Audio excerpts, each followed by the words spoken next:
야구야구 김영준입니다. 올 시즌 리그 MVP와 5억 달러 계약을 정조준하고 있는 소토가 5억 달러 계약을 정조준하고 있는 소토가 9타수 6안타 3홈런을 기록하며 시범 경기에서 미쳐 날뛰고 있는 반면 걱정되는 선수가 있습니다. 18번의 타석에서 안타 2개에 그치고 16타수 무볼넷 8삼진을 기록하고 있는 마이크 트라웃입니다. 한때 트라웃과 연예인 걱정은 하는 게 아니라는 말도 있었지만 잠깐 부진에 빠지더라도 송어 아니 연어처럼 돌아왔던 트라웃은 더 이상 볼 수 없을지도 모릅니다. 제가 비록 시범 경기일 뿐이지만 트라웃을 걱정하는 이유는 따로 있습니다. 그 이유를 말씀드리기 위해 긴 빌드업을 시작해 보겠습니다. 2019년 강정호는 시범 경기에서 16경기 7홈런을 기록합니다. 7개 홈런은 에런 저지를 제친 메이저리그 단독 1위였습니다. 하지만 정규 시즌 성적은 65경기 1할 6푼 9리 10홈런에 그쳤고 강정호의 마지막 시즌이 됩니다. 2022년 카일 히가시오카는 11경기에서 7개를 날리고 OPS 1.69를 찍습니다. 하지만 히가시오카의 2022년은 달라진 게 없었습니다. 시범 경기 성적에 설렐 필요도 실망할 필요도 없다는 건 메이저리그를 오래 보신 분들이라면 잘 알고 계시리라 생각합니다. 지난해 앤서니 볼피는 시범 경기에서 3, 4, 6을 찍었지만 정규 시즌은 2, 2, 3이었습니다. 시미언은 시범 경기에서 2, 2, 3이었지만 정규 시즌에서 OPS 0.826을 기록하고 정경기 출장과 함께 안타와 득점에서 리그 1위를 합니다. 2019년 트라웃과 브래그먼,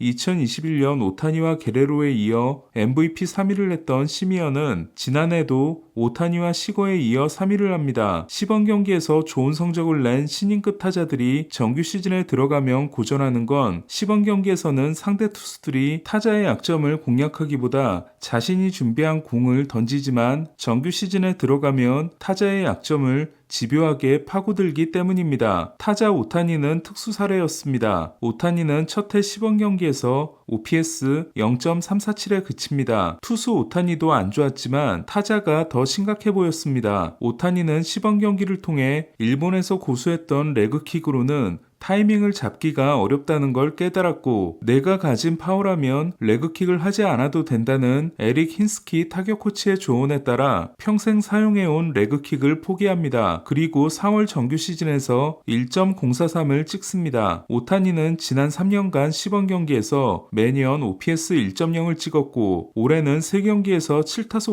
5안타 2.207을 기록하고 있습니다. 리그 정상급의 선수들에게는 시범 경기 성적이 특히 의미가 없습니다. 시범 경기 성적이 중요하지 않은 이들은 좋은 성적을 내는 것보다 시즌 준비에 중점을 둡니다. 하지만 몰락의 징후가 시범 경기에서 나타난 사례도 있습니다. 2008년부터 2011년까지 4년 동안 기록한 35완투가 2위 클리프리보다 12번이 많고 연평균 242이닝과 승리 기여도 7.6을 기록한 할러데이는 2012년 시범 경기에서 22이닝 14실점, ERA 5.73에 그칩니다. 1년 전인 2011년의 시범 경기 성적은 21.2이닝 1실점 0.42였습니다. 더 걱정스러웠던 건 크게 떨어진 구속이었습니다. 이에 대해 할러데이는 구속은 정규 시즌이 시작되면 올라갈 거라며 기자들에게 짜증을 내기까지 합니다. 저로서는 처음 보는 모습이었습니다. 하지만 할러데이의 구속은 정규 시즌이 돼도 올라가지 않습니다. 2005년 사이언급 시즌을 만들다가 케빈 맨시에타고의 정강이 골절상을 입어 시즌을 마감한 이후 6년 동안 큰 부상이 없었던 할러데이는 5월에 어깨 부상이 확인됐고 92마일대를 유지해온 평균 구속이 90.6마일로 떨어집니다. 이듬해에도 할러데이는 시범 경기에서 고전합니다. 구속이 88.8마일로 더 떨어진 할러데이는 13경기에서 4승 5패 6.82에 그쳤고 어깨 수술을 받아 시즌을 마감합니다. 회전근과 관절하순이 모두 파열되고 웃자란 뼈까지 깎아낸 할러데이는 수술 후에도 고통이 지속됐고 결국 돌아오지 못하게 됩니다. 그럼 트라웃 이야기를 해보겠습니다. 트라웃이 시범 경기 때마다 잘했던 건 아닙니다. 하지만 시범 경기에서 대활약을 하면 정규 시즌으로 이어진 경우가 많았고 시범 경기에서 많은 경기를 출전하면서 이렇게까지 부진한 적은 이번이 처음입니다. 트라웃이 더 걱정되는 건 구속이 떨어진 할러데이처럼 구속의 대처를 못하고 있는 모습입니다. 2022년 7월 28일 충격적인 소식이 전해집니다. 에인절스의 수석 트레이너가 트라웃의 5번 척추가 제 기능을 못하고 있으며 희귀 질환에 해당되기 때문에 앞으로 평생을 관리해야 한다는 뜬금없는 발표를 한 겁니다. 트라웃은 이 발표가 있기 전부터 빠른 공에 속수무책으로 당하는 모습이 있었고, 저는 발표가 있기 3주 전에 에인절스 멸망 시나리오 카운트다운이라는 과격한 제목의 영상을 만든 적이 있습니다. 트라웃은 트레이너의 발표에 대해 과장된 부분이 있다고 합니다. 그리고 돌아와서는 마지막 36경기에서 16개 홈런을 날려 40홈런을 달성합니다. 장타율에서 타율을 뺀 순수 파워는 오히려 커리어 하이였습니다. 하지만 이는 회광 반조였습니다. 트라웃은 2022 시즌까지 통산 0.566이었던 패스트볼 장타율이 지난해 0.404로 급감합니다. 구속에 대처하는 능력은 더 떨어져 95마일 이상을 상대로 2022년까지는 장타율 0.46이었지만 지난해에는 0.22로 떨어져 그야말로 맛집이 됩니다. 그런데 빠른 공의 대처를 못하는 모습이 이번 시범 경기에서는 더 여실하게 드러나고 있는 겁니다. 류현진을 제외하고 최고였던 시절에 트라웃을 잡는 방법은 몸쪽으로 높게 빠른 공을 찔러 넣는 거였습니다. 하지만 이제는 승부처에서 굳이 이 나이가 아니더라도 빠른 공을 던지고 보는 게 모두가 사용하고 있는 트라웃 대처법입니다. 지난해 메이저리그 투수들은 트라웃을 상대로 63.0%의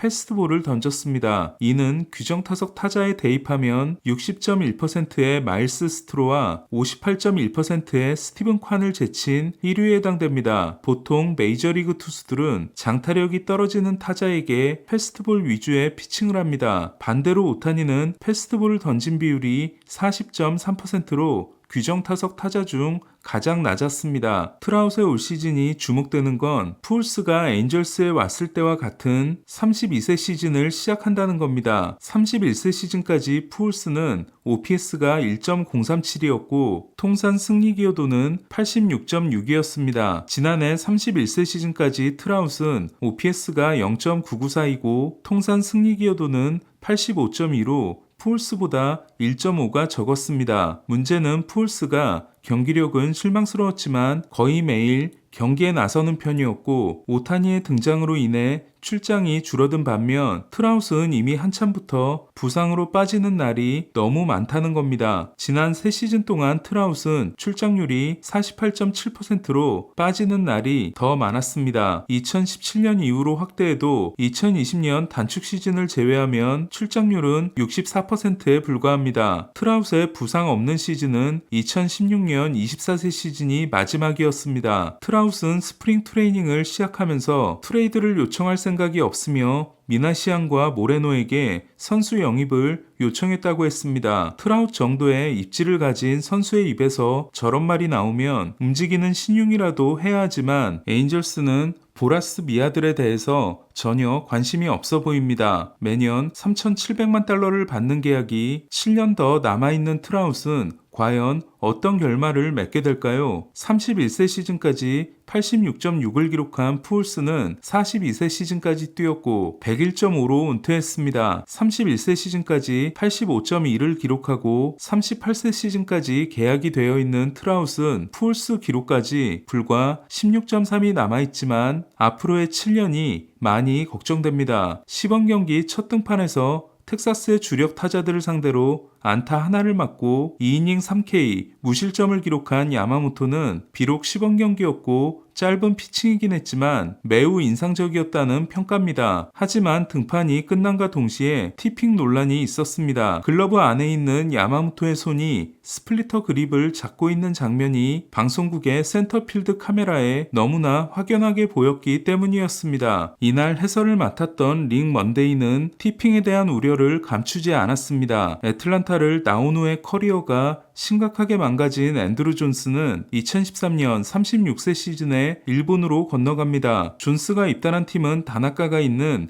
라쿠텐 골든 이글스였습니다. 존스는 다나카를 상대로 들어선 첫 타석에서 다나카의 스플리터 타이밍을 찾아냈고 다나카와 라쿠텐은 그때까지 몰랐던 쿠세를 알게 됩니다. 그해 일본 리그에서 28경기 24승 무패 1.27을 기록하고 메이저리그에 진출한 다나카에게는 존스가 은인이었습니다. 하지만 2018년 월드시리즈에서 다르비슈의 티핑을 발견했다고 거짓 정보를 흘린 휴스턴에게 당했기 때문에 티핑에 더 민감할 수밖에 없는 다저스는 걱정할 필요가 없다는 입장입니다. 마크 프라이어 코치는 센터 카메라에 보였다고 2루 주자가 볼 수 있는 건 아니라고 했으며 야마모토는 지금까지 문제가 없었고 문제가 된다면 수정하면 그만이라고 했습니다. 야마모토는 목요일 화이삭스전에 다시 등판합니다. 오늘 소식은 여기까지입니다. 야구야구 김영준이었습니다.